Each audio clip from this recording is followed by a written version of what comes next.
fastest way for you to fail in the AI arena is to start an AI agency. Everybody falls into that trap and that dream of having an agency where they're hands off and all the developers are working. The fact of the matter is, until you've put the groundwork in, that is going to cause you to fail, right? I have built multiple seven-figure companies. I'm a top 1% freelancer on Upwork with nearly 500,000 earnings. I understand what it takes to sit on both sides of these fences, and I'm going to explain to you and share with you in the next 10-15 minutes why an AI agency is the wrong approach. This is a step-by-step guide for aspiring entrepreneurs and tech professionals who are looking to get into the AI space, and how you monetize that, which is extremely important. Firstly, stop dreaming of the agency now and start building a real business. And by a real business, I mean you need to start generating money, because everybody's looking at creating an AI agency before they've made a dime on AI. It's just because it's the wave. There's a simpler, faster, much more efficient way to sell AI workflows. But what that also does is it gives you the capacity to be able to build. If you think about it from a perspective of like this here, the agency trap. So the problem is that the myth is build a team, scale fast, make millions. That's the myth. Hire fast, fire fast, get people in and out, find good developers, build up a team, bring on all the clients, make millions. But you're trying to run before you can walk by taking that approach, okay? Right? There's a few key problems with it. You don't have experience. Even if you've built a few flows out already successfully and sold a few, you don't know how to price, scope, or deliver projects accurately yet. You don't understand exactly how you should be able to look at a project and be able to not only quote it based off of work required, but see what value is provided to the business. That comes with experience. The margin meltdown then happens where you're paying developers, a project overruns, then you're out of pocket even in some cases where you're at a loss so you don't understand the numbers properly. And obviously one of the things which is the biggest thing with any sort of consultation / agency / service is client chaos, client management. Being able to ensure you manage clients effectively is key. And you can't do that until you understand exactly how you should build, deploy, scope. Well, so let's start from the beginning. Sell to a business, scope a project out properly, quote accordingly, bring them on board and deliver. Until you know how to do that 100% accurately, you're in a massive you're in a massive black hole. And on the left you can see the trap. Bad scoping, bad margins, low margins. They equal unhappy. They deliver unhappy. I don't know what I wrote there. Telethemes. Edit that. Unhappy delivery and poor clients. Right. So that is where once you get into that position, you're in a worse position than you are now. Even if you're making money, even if it's profitable, you're in a worse position than you are now. Think about it. Okay. Let me just get rid of that. Now, if you think about it like this, and you look at the actual, you look at the actual process. This is you, right? And you're on your AI journey, and in your brain, you've got the thought of an AI agency, right? Agency, yeah. So you think that building an AI agency from the ground up is the best way because you don't want to learn all the skill sets required maybe, or you just think that you see the wave and the trend of AI being put into businesses and you think that the agency route's the best route. Well, it's not. Because unless you can showcase deliverables, not only in the form of things such as testimonials, right? Testimonials, and importantly, a catalogue of already pre-built systems, so systems that are in place already that have actually saved businesses time and money, you're never going to get into a position where you can sell to the volume that is needed to have a big agency. It's not going to be possible for you. It doesn't matter. It doesn't matter how good you are, how big you think you can get with sales, how effective you are. Even me with my platforms, YouTube, Upwork, my network of individuals. Even I started out and still technically am a full-time freelancer.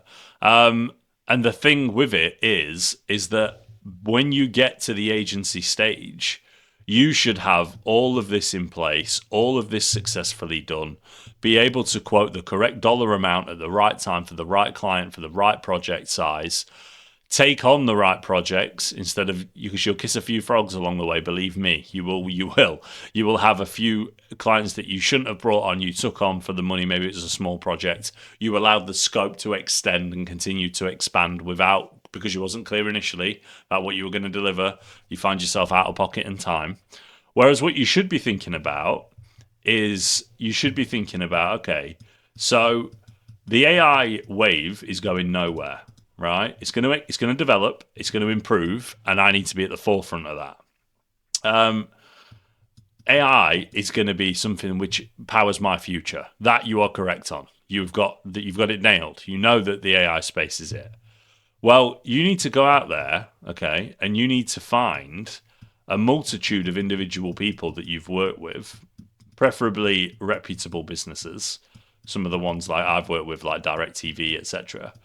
And you have all of these people that you can reference, right? And from these people, naturally, with any service delivery, you're going to have feedback.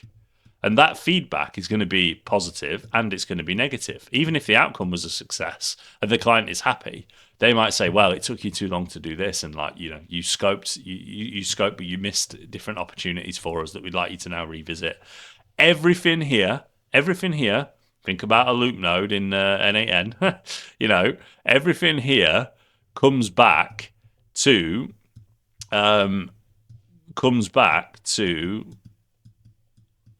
learning. So all of that feedback and information, you just continue to run through this wait node, right? And you continue to keep learning. And this HTTP request that you've got here, right?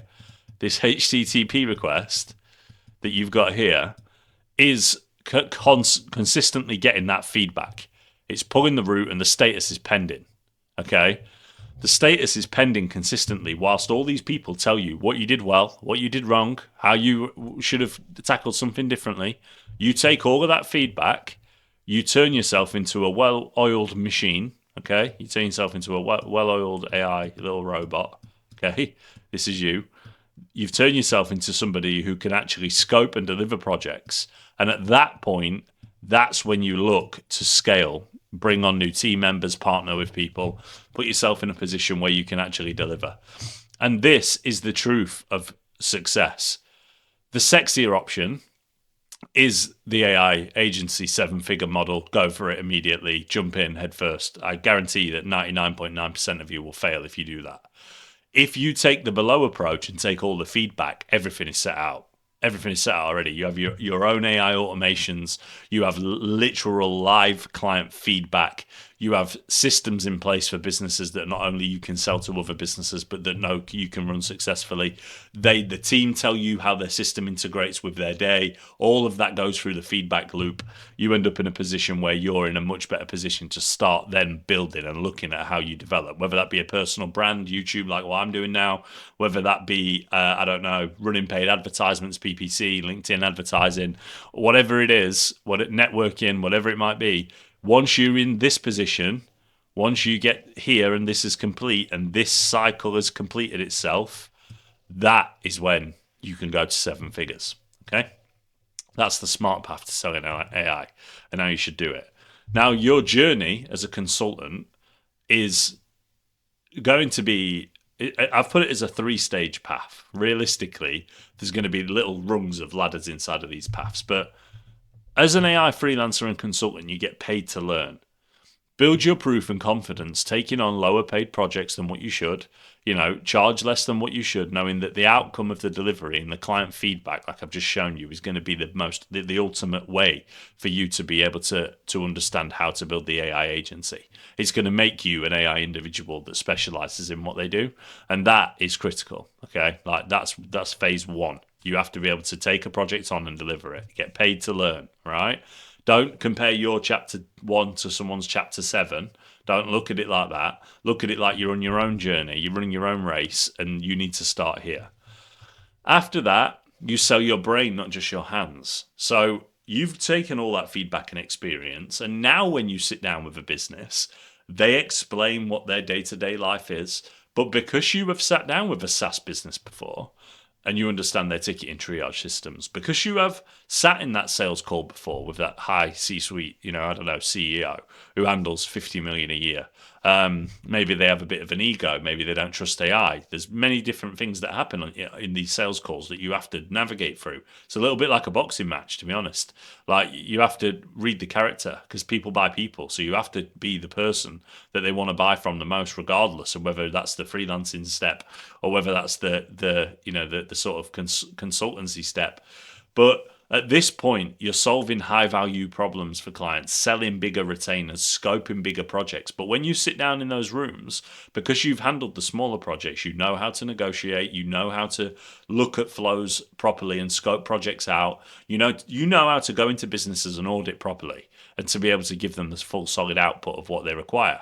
That means what that then means is that you're in a position where you can actually look at the platform and be like, okay, well, I've done X, Y, and Z previously for all of those people that I spoke to you about. 1, 2, 3, 4, 8 times 8. Yeah, these 8 people. Well, now I've got a large corporate firm on the line. Okay, I've got a larger corporate firm. But if I piece together all of these little knots, think of it of nodes if you like, all of the feedback loops, all of the systems that you've already delivered, everything, right? All of that, they are passing information, right, back to you, but back to one another across this end to end to give you a platform where you get on this call with this corporate client, this huge, big corporate. This is meant to be a skyscraper. No idea. Looks more like a church. But, you get on the call with this big, large corporate, and actually you can walk the walk. You can walk the walk because all of these little dots together effectively just equate to what this business wants. Right? There's always differences with businesses when you're quoting AI. There'll be things that you haven't touched before. All you do is check out their API documentation, understand what the limitations are when you're scoping, and do it for that. It's not a difficult task in that regard. But you've got all of these key and core nodes, and that's the trick to be able to then go and sell to large businesses. And they pay more money because you solve bigger problems, you save more time, right? And as soon as you have closed 2 or 3 of these and delivered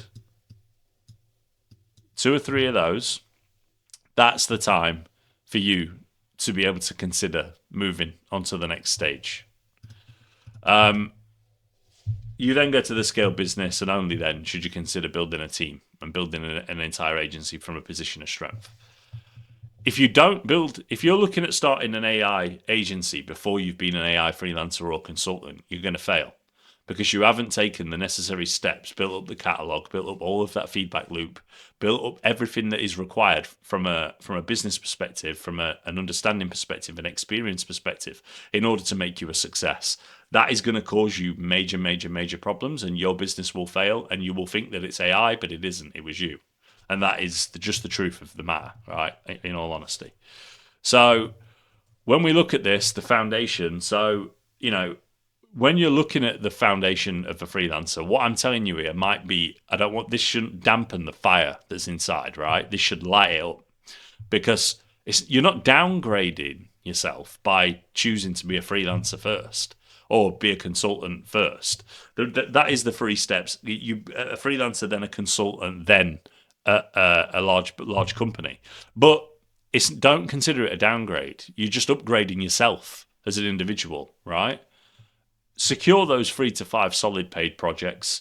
You're getting paid to practice and build your playbook, build out those individual flows. Often, if you do a good job, communication's a big thing. Just communicate with your clients and you'll go a long, long way, even if you're struggling to deliver. Communicate with your clients, but you'll have then the playbook, like I've just mentioned, to deliver for the big corporates, proof of results, tangible case studies, get video testimonials from them, social proof, builds trust with people. confidence that you can deliver inside of yourself, because you're going to question yourself if you're trying to go straight down the agency route. You're going to look at yourself sometimes, trust me, because you're going to, when you're on board like 3 large projects at once, it's daunting. You've got to deliver, you've got to communicate, you've got to speak to all of their individual teams.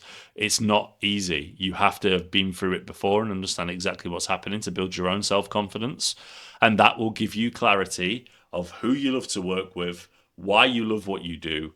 And when you love what you do and you're passionate about what you do, you can speak in a manner that is, it's sort of, what's the word I'm looking for now? It's contagious by the client. It's contagious. People can feel it. They can feel your energy, right? And that is where you need to place yourself. So the first client action plan: niche down, find the pain, identify a specific industry and problem, make sure that you deliver that. Now, I'm on a podcast with Nick Sarayev coming up in the near future, and we discuss niching down, and niching down is really important. But I niche down in a funny way. Well, it's not a funny way, it's just different. People think niche down and they think, right, well, I want to target plumbers here, or I want to target SaaS businesses here. I always advise you go high ticket, go for somebody that sells something that's expensive, because obviously your margins and what you can charge as a retainer / settle fee will be higher. But niching down can also be tech stacks. And that is my approach. And I don't know if that's a piece of golden information I'm giving away right there, but I niche down into tech stacks. So like Freshdesk, HubSpot, like these different tools, things that I've worked with numerous times previously, right? I niche that, all the data entry stuff, etc., all of that is just, you learn that along the way. What I'm saying to you though is like CRM, Zoho, these different things. Once you've worked with 2 clients in a field, it's very, very similar what the next client's going to want. So when I'm looking for clients and speak to clients, it's music to my ears when they work in specific businesses. And from a cold outreach perspective, I hunt them down because I know that I can showcase to them how people have saved time. In your first action plan to the client, build a simple demo, show the transformation, not the technology. You won't be able to do that necessarily with things like HubSpot, etc. But there are different individual options that you have for building out flows that showcase saving time for a client, invoices, etc. At that stage, pardon me, apologies. At that stage, you make a no-brainer offer and frame it in terms of ROI and time savings, not making a huge amount of money at the time, at that exact moment. Deliver, document, turn results into sales assets, and move on from there. So that's how you find your way through, because you can niche down, find a pain point, build something out that fixes it, showcase it to the clients, build a simple demo. Doesn't have to be anything crazy, just a simple demo of like the main pain point. Make a no-brainer offer. We'll introduce it for free. Like, you're going from the ground up here. We'll introduce it for free. Let businesses take it, trial it for a month. Make them pay for anything, like, I don't know, if they use Apify or whatever, make them sign up for it and do it that way. But don't be out of pocket. But you can provide value for free. And it's really important when it comes to getting off the ground to do that. I certainly did that in my PPC career and my AI career. Like, when I've gone through those phases, I offered free audits. You do this, you do that, you do lots of individual things to get your foot in the door. And that's exactly what it's about, whilst learning at the same time. You want to be a steakhouse, not a buffet.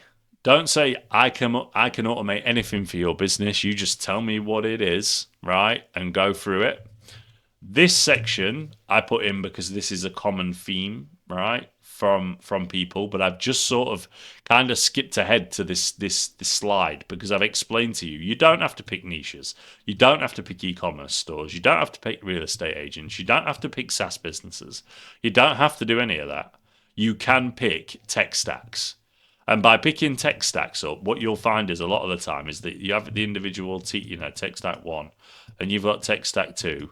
And obviously right now my tech stack list sits at about like 150 because I've done so much work in the field that it means that I could showcase to you live examples from a lot of individual flows. But then what I'm doing is, whenever I'm onboarding a client or looking, especially for cold outreach, which is a big one, especially for cold outreach, I'm looking for people that have used these tech stacks. So business number 1 might have used these 3, okay? Business number 2 might use them all. Okay. Business number 4, business number 3, whatever number it was, might only use these 2. But I know that I can benefit their business using these tech stacks, plus all the basics of sales automation, which is something that I strongly advise that you get into, because every business, every lead gen business can do this. Effectively, if you look at sales automation, right, as being the way in, sales automation is something that you can replicate consistently. SMS, email, WhatsApp, right? There are many great tools out there, Closebot. There are so many tools you can use. You can build them using AI inside of NAN themselves. But automating the sales automation, right, is one of my golden tips to you. Because increasing a business's conversion rate from a sales point of view is something that is critical, right? It's vital. It's like if you do that, the lifeblood of their business, that's the heart that beats. If you have no incoming customers, you don't have a business, mate. So their inbound is really important to them. You're going to get a lot of pushback from sales teams and a lot of pushback from CEOs about changing the funnel. So my pro tip is to offer to start with reactivation. So take their old leads, right? The ones that they couldn't get a hold of on a consistent basis. If let's say they don't answer the phone for 3 days, like you at that stage, it's fair to say that you haven't caught them whilst they're really hot. Maybe it's 5 days. Start the SMS and email automation process. Show them the response rate because it will be high if you write the proper content. Have a two-way agent. That's that. I didn't mention that. And I should have done. This is not just SMS marketing. It's two-way AI agent. Get an end goal from the business that they want. Do they want a book call? Do they want to extract information? Do they want them to upload photos? Do they want ID? Do they want, I don't know, an address, whatever it might be, a license plate number, whatever it might be, like, car, make, model, anything, whatever it is to extract, train the two-way AI system to do it, and then have it reactivate first before it goes to the sales automation. I'm giving you your ticket to money here. Right, I am, because this is how I do it. The sales automation is critical, and the reactivation is what you offer for free. So everything I've just said, I'm proving to you here. This is how you do it. And then as soon as they see the reactivation percentage from a cold lead standpoint, even if they don't go on to close and they say that you were too slow, that's what you take to the business. You take that to the company and you say, hey, listen, like everybody's saying you're too slow reaching out to people. Speed to lead is key. Speed to lead is the number one thing in inquiries. By the time you get to them, someone's already spoken to them. That's why you start with reactivation. You find the pain points from the actual clients themselves. You're not making it up and telling them, even though you already know, or you should already know, speed to lead's important. You actually make sure that you deliver that from a reactivation point of view, and you'll be surprised by how quickly they want to move that up the funnel when you do. So, yeah, critical.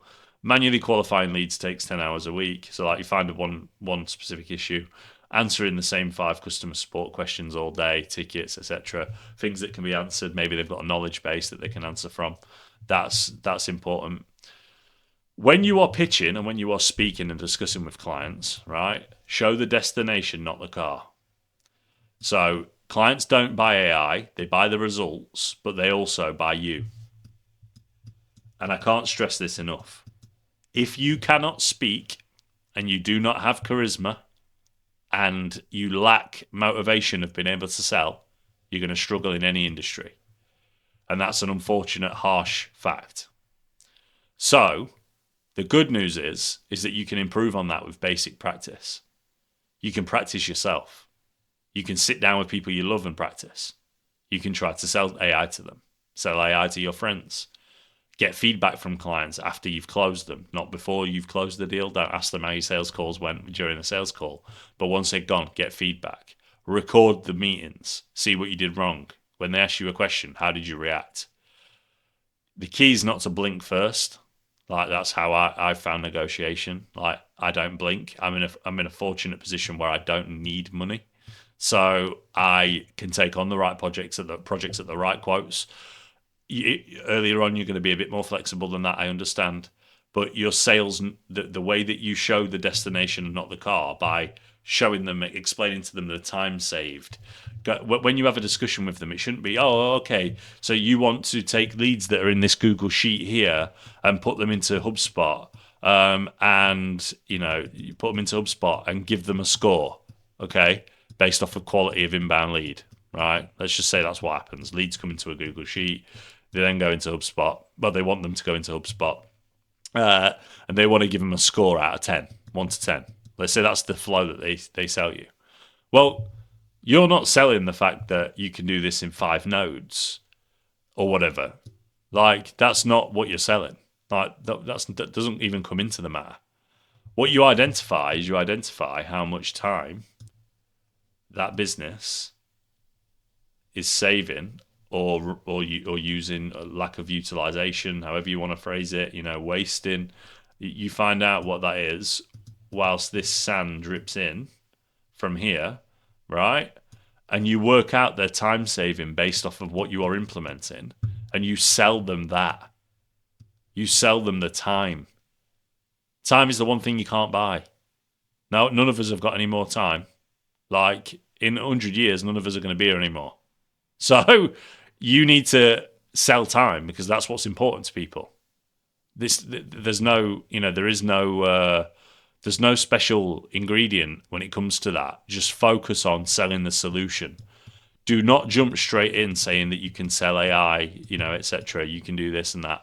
I'll do a separate video on sales, AI sales, because I think it's important.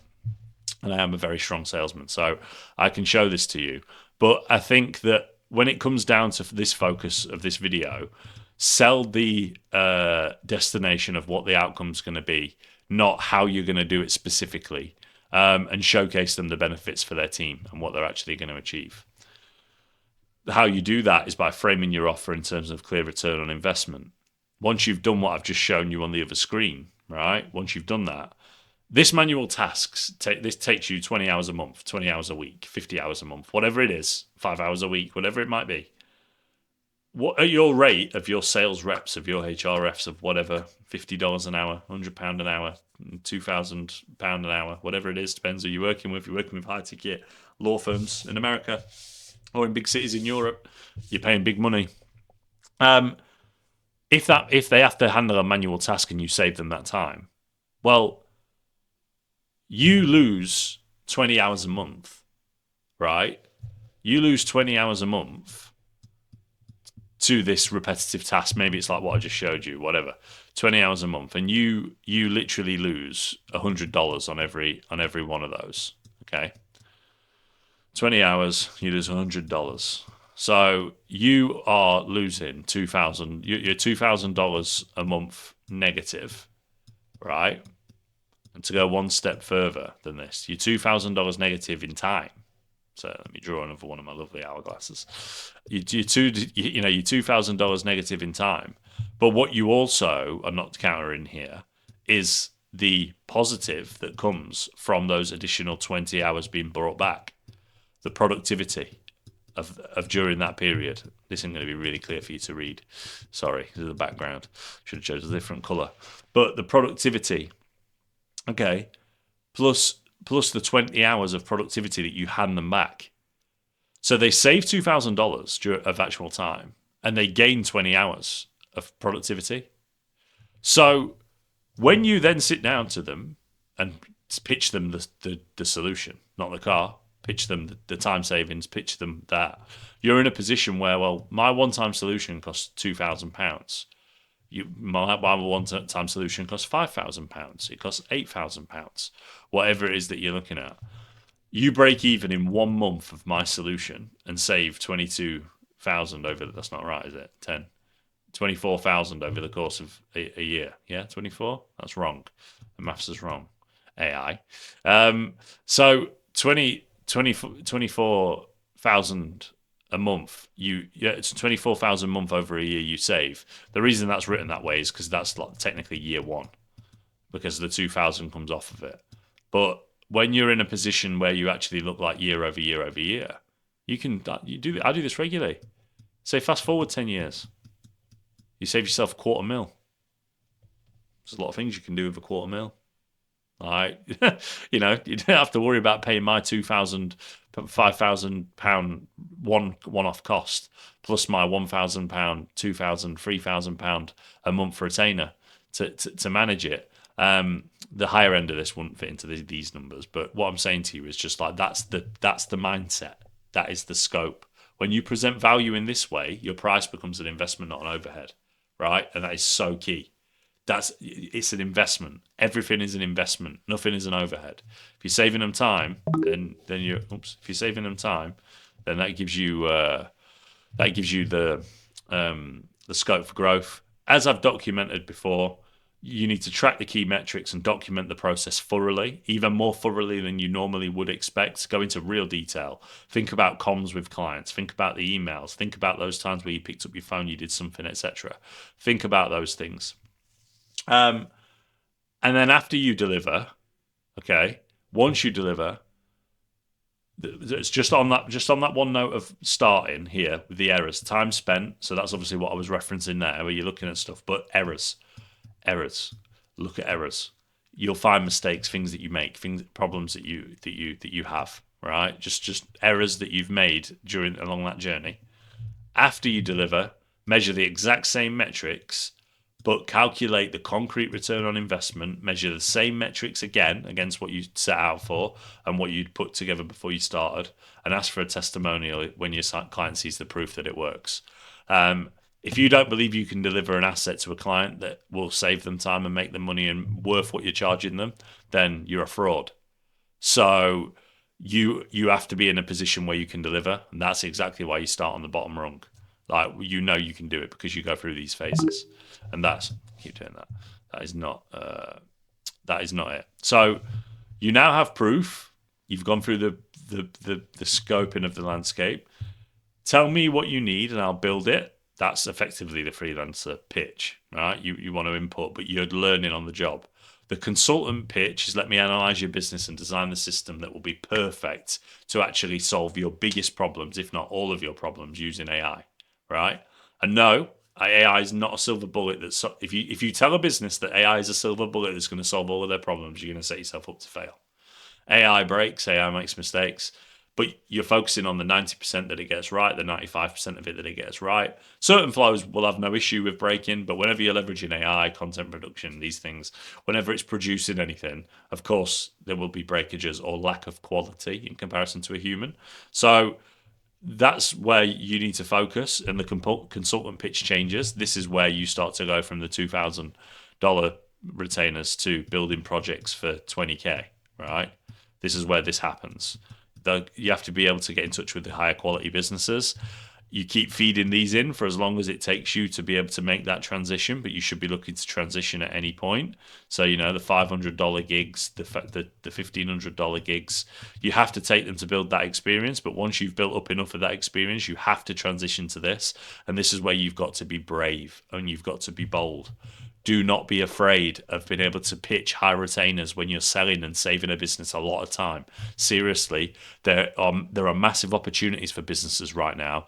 I don't think I have gone into a business and not been shocked. Some of them tell me that they've adapted AI already, and when I go in, I'm like, oh my days, no, you haven't. You haven't done anything. Like, AI doesn't exist inside of this company, and that's why the focus should be on selling the solution, not the car. But that is also why you can make the shift from freelancer numbers to consultancy/agency based pitches of high value, high ticket sales numbers. If you charge them $20K, but it saves them $50K a month in time, then there's no reason why they should back out of that. So yeah, that's the mind shift. That's the third time in a row. You see if we can get it right moving forward. So at that stage, your value has multiplied. You've skipped the agency route. You've gone on the freelancer/consultancy path that's taking you upwards. You're no longer selling a chatbot. You're selling a 24/7 lead qualification and sales system. I touched on the sales thing earlier. £1,500 freelancer pricing per project. Consultant pricing £10,000 plus. Like, you're getting into big fish ponds. You're fishing in ponds with big fish in it. There you go, right? And that's where you've got the experience to back it up. You've done it. You've got the use cases. You can now go and sell to them. The shift allows you to charge for the massive business outcome, not the hours it took to build. Think logically. The smaller businesses as a consultant you take on, they're not going to be the same ones that you take on as a professional. like once you can move, I say professional, like once you're in the consultancy experienced field, that you're going to be talking to different businesses. They're going to expect a better quality of work from you, but you'll have learnt that already, and you'll have things in the chamber ready to shoot. So you have to have anything to worry about. No fear. Like, you can do this. And this goes back. I've just put a short out that goes into this, but it goes into mindset about breaking projects down into small individual tasks. This is where your scoping skills come in. This is why you can do it. If you went to quote a 30k project now with no AI experience, or you've built 2 or 3 flows, right, via an Upwork application or whatever, right, you're dead, because you are not going to be able to scope this properly, and you're going to be in deep, deep, deep water with a big company that's going to leave you a terrible review. Motivationally, you are the solution for 99% of businesses. Big firms are booking millions in AI consulting from enterprises. Small and medium-sized businesses have exactly the same needs, but they can't afford enterprise prices. So we fill that gap. I fill that gap. You fill that gap. Nick Sarayev fills that gap. Nate Herc fills that gap. All the big boys fill that gap. Everybody in this arena fills that gap. And you tackle them. And the bigger you get, the more enterprise you get. And that is something that I've learned throughout my career with my other businesses. Obviously, you get access to bigger businesses. Once you've got a big business on the book and you've scaled them and you've got positive reviews, etc., you're in a position where you are, you're really pressing forward. And yeah, I think that is key to understand that you are the solution. So no matter where you are in your AI journey now, this is going to be the future. SMBs need this support. Like, they need it, but they can't afford to go and pay 850k to an enterprise firm. So they're looking for solutions from people like you. Your action plan from here: forget the agency for now, master the fundamentals first, start as a freelancer, get your first 3 to 5 wins, build your proof, evolve into a consultant, shift your mindset, sell higher value ones, get two to 5 of those under your belt first. Then you can look on the right next step based off of how you have found that experience to be. Thanks for watching the video. I appreciate your time. I hope that you've seen value inside of this. Your support does mean a lot watching these videos. The next step for you, if you hit the like, hit the subscribe button if this has helped you, motivate you along your journey. And share your feedback in the comments with me. Let me know what you think to the evolution of your freelancing journey and how you sort of you go through that step. If you are an SMB and you need support, reach out to me. If you are a freelancer, or you are a consultant, or you're an AI agency that's watching this video and just looking at the overall scope, this is exactly how you should take your journey to leave yourself in the best position possible. You do not go from playing Sunday league football or mini league baseball to the MLB. And that's exactly how you should look at this. Okay, my name's Michael Elliott. Thanks for watching. Catch you next time.